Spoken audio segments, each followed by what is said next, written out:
നന്ദി കെട്ടവനെ പറ്റി പുണ്യ നബി പറഞ്ഞു വിശുദ്ധ ഖുർആൻ. വൽആദിയാതി ളബ്ഹ ഫൽമുരിയാതി ഖദ്ഹ ഫൽമുഗീറാതി സുബ്ഹ ഫഅസർന ബിഹി നഖഅ ഫവസത്ന ബിഹി ജമ്മ ഇന്നൽ ഇൻസാന ലിറബ്ബിഹി ലകനൂദ്. മനുഷ്യൻ കനൂദാണ്, നന്ദി കെട്ടവനാന്ന് പറഞ്ഞു വിശുദ്ധ ഖുർആൻ. കനൂദിന്റെ മാന വേണ്ടത്ര മനസ്സിലായില്ല സഹാബികൾക്ക്. സഹാബികൾ വലിയ സാഹിത്യ സാമ്രാട്ടുക്കളുമാണ്. ഖുർആൻ പരിഭാഷ കൊണ്ട് മനസ്സിലാവില്ല. ഖുർആൻ അങ്ങനെ പരിഭാഷ കൊണ്ട് മനസ്സിലാവുന്നില്ല. ഖുർആൻ അല്ലാഹുവിന്റെ അറിവിന്റെ അക്ഷയഖനിയാകുന്നു. അതൊക്കെ പിന്നെ അതിലേക്ക് സൂചന ചെയ്യുന്നേ ഉള്ളൂ. അതുകൊണ്ട് മനസ്സിലാവില്ല. ആർക്കാണ് തിരിച്ചറിയാത്തത്? അസ്ഹാബുൻ നബി സല്ലല്ലാഹു അലൈഹി വസല്ലം ഇരുന്ന ഇരിപ്പിൽ ആയിരക്കണക്കിന് കവിത എഴുതിയിരുന്ന ചരിത്രത്തിലെ ഏറ്റവും വലിയ സാഹിത്യ പടുക്കൾക്ക് ഖുർആൻ മനസ്സിലായില്ല, കനൂദിന്റെ അർത്ഥം മനസ്സിലായില്ല. എന്താ നബി ഈ വാക്ക് ഞങ്ങൾക്ക് മനസ്സിലായില്ല. അപ്പോൾ പറഞ്ഞു അല്ലദീ യൻസിലു വഹദഹു വയഖുലു വഹദഹു വയംനഉ റിഫദഹു വയൽരിബു അബ്ദഹു.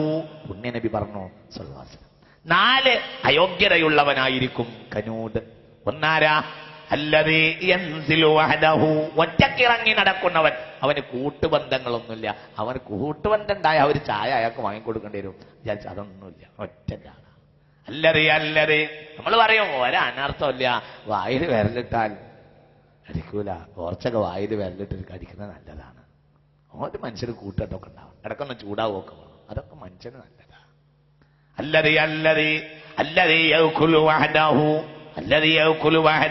ഒറ്റക്കിറങ്ങി നടക്കണവൻ വേറെ ഒരാളെ അവൻ കാണുന്നില്ല, അവനെ കാണുന്നുള്ളൂ. അതാണ് കനൂദ്. പിന്നെയോ വയഖുലു വഹദഹു, അവന് കിട്ടിയത് അവനും അവന്റെ ഓളും അവന്റെ മക്കളും മാത്രം തിന്നും, വേറെ ആർക്കും ഒന്നും കൊടുക്കൂല. കനൂദ്. മൂന്നാമത്തത് വയംനഉ റിഫദഹു, അവനിൽ നിന്ന് ലഭിക്കുമെന്ന് പ്രതീക്ഷയുള്ളവരെ അവൻ വിലങ്ങും. അവന് പൈസ ഉണ്ട് തന്നെയാണ്, അത്യാവശ്യം ചുറ്റുപാടൊക്കെ ഉള്ള ഒരാളാന്ന് കാണുമ്പോൾ നമ്മളെ കുടുംബത്തിൽ തന്നെ വലിഞ്ഞവരുണ്ടാവും. എന്തെങ്കിലും ഈ വഴിക്ക് വരുമ്പോൾ നമുക്ക് തരാതിരിക്കില്ല. നമ്മളെ കുടുംബക്കാർക്ക് എണ്ണും കൊടുക്കാതിരിക്കുക. അമ്മായി വലിയ കുഴങ്ങിയ അവസ്ഥയിലാണ്, അല്ലെങ്കിൽ മൂത്താപ്പാന്റെ മോളെ കല്യാണം കഴിച്ചുകൊടുത്ത് കുറച്ച് വിഷമത്തിലാണ്, പിന്നെ വല്ല പെങ്ങളെ കല്യാണം കഴിച്ചുകൊടുത്ത് മകളെ കുടുംബത്തിൽ അകന്ന ബന്ധത്തിലൊക്കെ കല്യാണം കഴിച്ച് അവരൊക്കെ വിഷമത്തിലാണ്. അവര് എന്തോ ആപത്തിൽ ഗൾഫിൽ നിന്ന് പിന്നെ ഒഴിവായി വന്നതാണ്. അളിയന് വലിയ വിഷമത്തിലാണ്. അല്ലെങ്കിൽ ചാർച്ചക്കാരൻ ബുദ്ധിമുട്ടിയവൻ ഏറ്റവും ചുരുങ്ങിയത് 2 ബാഗ് നിറയെ അവനവന്റെ വീട്ടിലേക്ക് സാധനം കൊണ്ടുപോയാണ് കയറ്റുമ്പോൾ അയൽവാസി ചിന്തിക്കുകയാ എന്തെങ്കിലും എനിക്കും കിട്ടും. അതാണ് വയംനഉ റിഫദഹു, അവനിൽ നിന്ന് പ്രതീക്ഷയുള്ള ആളുകൾക്ക് അവന് കൊടുക്കൂല. അവൻ ഒറ്റക്കിതൊന്നും കൊടുക്കില്ല. ഏറെ വിഷമം കിട്ടിയാലും അള്ളാഹു നിങ്ങളെ സലാമത്താക്കി തരട്ടെ, അള്ളാന്റെ ഖജനാവിലുണ്ടല്ലോ എന്നിങ്ങനെ പറയും. ഇപ്പം വലിയ ആളെ പോലെയാണ്. ഇവന്റെ ദ്വാക്ക് വേണ്ടിയിട്ട് ഒരാൾ ബുദ്ധിമുട്ടിയ ഒരു വിഷയം ഇവനോട് പറഞ്ഞാൽ പറയും അള്ളാന്റെ ഖജനാവിലില്ല, അള്ളാന്റെ ഖജനാവിലുണ്ട്, പക്ഷെ എന്ത് കൊടുത്തു എന്താ വിഷയം. എല്ലാവർക്കും നല്ല രക്ഷപ്പെടാനുള്ള ഒരു വാക്കാണത്. നമ്മൾ രക്ഷപ്പെട്ടു.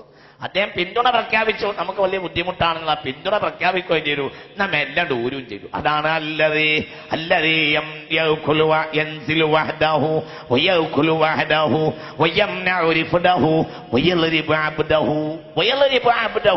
അവന്റെ കീഴാളനെ അവൻ ദ്രോഹിക്കും. അവന്റെ പിന്നിൽ കൂടി അവനെ ദ്രോഹിക്കും. ആരെയാണ് അവനെ ഒതുങ്ങുന്നത് അവരെയൊക്കെ ദ്രോഹിക്കും. അവന്റെ അടുത്തൊരു ഭൂമി വാങ്ങിയാൽ എന്തെങ്കിലും ഒരു അനർത്ഥം അവനെ കൊണ്ടുണ്ടാക്കും. അതൊക്കെ അതിൽപ്പെടും. അവൻ മേലുദ്യോഗസ്ഥനാണെങ്കിൽ അവന്റെ കീഴുദ്യോഗസ്ഥന് മേലുദ്യോഗസ്ഥൻ ആരാണെന്നുള്ള പവർ അവനാണ് കാണിച്ചു കൊടുക്കും. അതാണ് ഈ 4 കാര്യമുള്ളവന് കനൂദായിരിക്കുമെന്ന് പുണ്യ നബി സല്ലല്ലാഹു അലൈഹി വസല്ലം. അല്ലാഹു നമ്മളെ കാത്തിരക്ഷിക്കും.